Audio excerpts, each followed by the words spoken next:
নমস্কার, হরে কৃষ্ণ, রাধে রাধে। সকল ভক্তগণকে আমার কৃষ্ণ মহিমা শ্রী শ্রী রাধা মদন গোপাল জিও চ্যানেলে স্বাগত জানাই।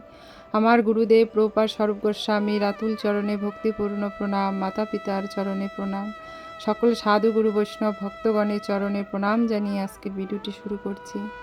আজকে আমরা আস্বাদন করব পবিত্রা রূপিণী একাদশী ব্রত মাহাত্ম্য কথা। একদিন মহারাজ যুধিষ্ঠির ভগবান শ্রীকৃষ্ণকে জিজ্ঞাসা করলেন, হে প্রভু, শ্রাবণ মাসের শুক্লপক্ষের একাদশীর নাম কি, তা কৃপা করে আমাকে বলুন। শ্রীকৃষ্ণ বললেন, হে মহারাজ, এখন আমি সেই পবিত্র ব্রত মাহাত্ম্য বর্ণনা করছি। মনোযোগ দিতে তা শ্রবণ করুন, যা শোনা মাত্রেই বাজপেয় যজ্ঞের ফল লাভ হয়।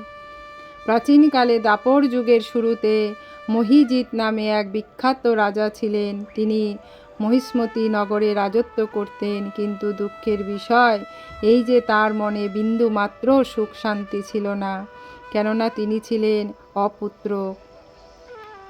পুত্রহীনের ইহলোক পরলোক কোথাও সুখ হয় না। এরূপ চিন্তা করতে করতে বহুদিন কেটে গেল, কিন্তু তবুও পুত্র মুখ দর্শনে রাজার বঞ্চিতই রইলেন। নিজেকে অত্যন্ত দুর্ভাগা মনে করে রাজা চিন্তাগ্রস্ত হলেন।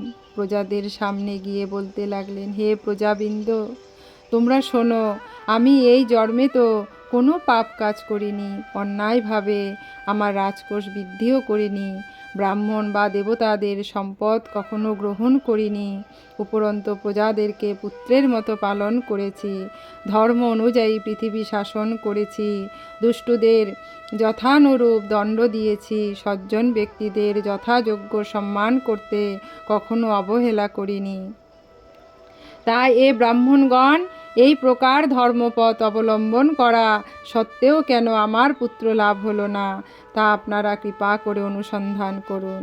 রাজার এই প্রকার কাতর উক্তি শ্রবণে ব্যথিত রাজভক্ত পুরোহিত ব্রাহ্মণগণ রাজার মঙ্গলের জন্য গভীর বনে ত্রিকালজ্ঞ মুনি ঋষির কাছে যেতে মনস্থ করলেন।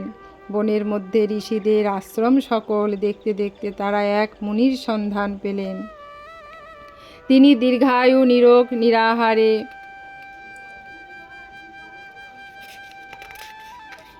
ঘোর তপস্যায় মগ্ন ছিলেন।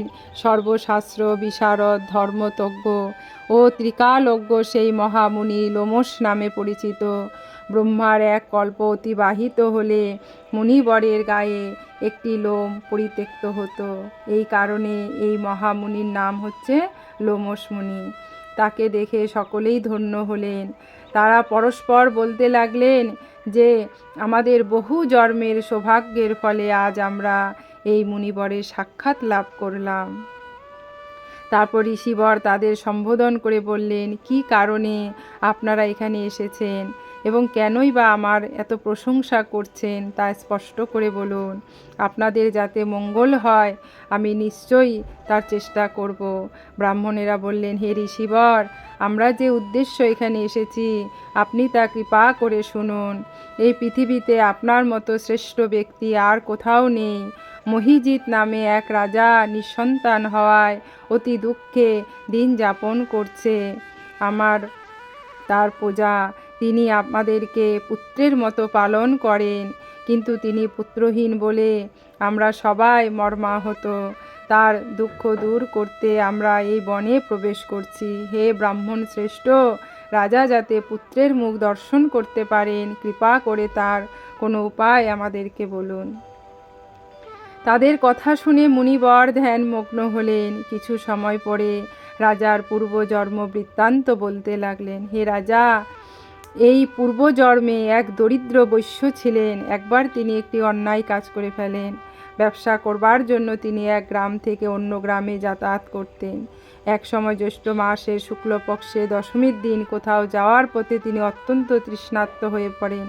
গ্রামের প্রান্তে একটি জলাশয় তিনি দেখতে পান, সেখানে জলপানের জন্য যান। একটি গাভী তার বাছুরকে সেখানে জলপান করাচ্ছিল। তাদেরকে তাড়িয়ে দিয়ে তিনি নিজেই জলপান করতে লাগলেন। এই পাপ কর্মের ফলে তিনি পুত্র সুখে বঞ্চিত হয়েছেন, কিন্তু পূর্বজন্মের কোনো পুণ্যের ফলে তিনি এরকম নিষ্কণ্টক রাজ্য লাভ করছেন।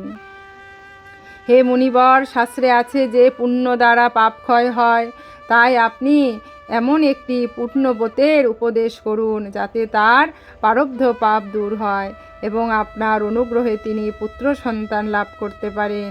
লোমশ মুনি বললেন, শ্রাবণ মাসের শুক্লপক্ষের পবিত্রা রূপিণী একাদশী ব্রত অভীষ্ট ফল প্রদান করে, আমরা যথাবিধি তা সকলে পালন করুন। তাই লোমশ মুনির উপদেশ শুনে আনন্দ চিত্তে গৃহে প্রত্যাবর্তন করে তারা রাজাকে সেই সকল কথা জানালেন। তারপর সকলে মিলে মুনির নির্দেশ অনুসারে ব্রত পালন করলেন। তাদের সকলের পুণ্যফল রাজাকে প্রদান করলেন। সেই পুণ্য প্রভাবে রাজমহিষী গর্ভবতী হলেন।